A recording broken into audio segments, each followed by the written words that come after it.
हम लोग बैलेंस और अनबैलेंस फोर्सेस को दोनों का डिफरेंस देख के समझते हैं। जस्ट मैंने 3 डिफरेंस यहाँ दिखाए। It is the condition where net force acting on a body is zero. Net force zero होगा तो क्या होगा, बैलेंस फोर्स। मैंने बताया था F net is equal to zero. यहाँ पे it is the condition when net force acting on a body is non zero, F net is non equal to zero. ठीक है, याद रखने, जब आपको बोला है कि डिफरेंस बताना तो आप इस तरीके से बता दो। नेट एक्सीलरेशन इज जीरो जब फोर्स एफ बराबर होता है आपका एम में, मतलब फोर्स लगने पे एक्सीलरेशन बढ़ेगा, फोर्स कम या घटेगा, मतलब अगर अपोजिट डायरेक्शन में।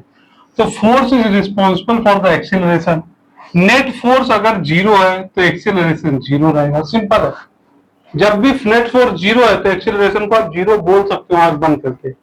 नेट फोर्स है तो नेट एक्सीलरेशन भी नॉन जीरो रहेगा। अगर नेट फोर्स नॉन जीरो है तो net acceleration. It is the reason behind maintaining the previous inertia.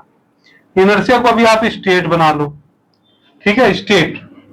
It is the reason behind maintaining the previous inertia of the body, मतलब जो जिस state में है उसी स्टेट में रहना चाहती है, प्रीवियस जो स्टेट है।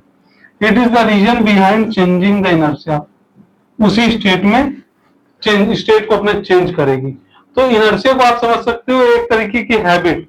अगर फोर्स अप्लाई करोगे तो inertia state of the body change होगा, नेट अगर फोर्स जीरो। अगर नेट फोर्स अगर आपका जीरो नहीं है तो उस केस में बैलेंस फोर्स में आपका इनर्शिया जैसा है वैसा मेंटेन करेगा।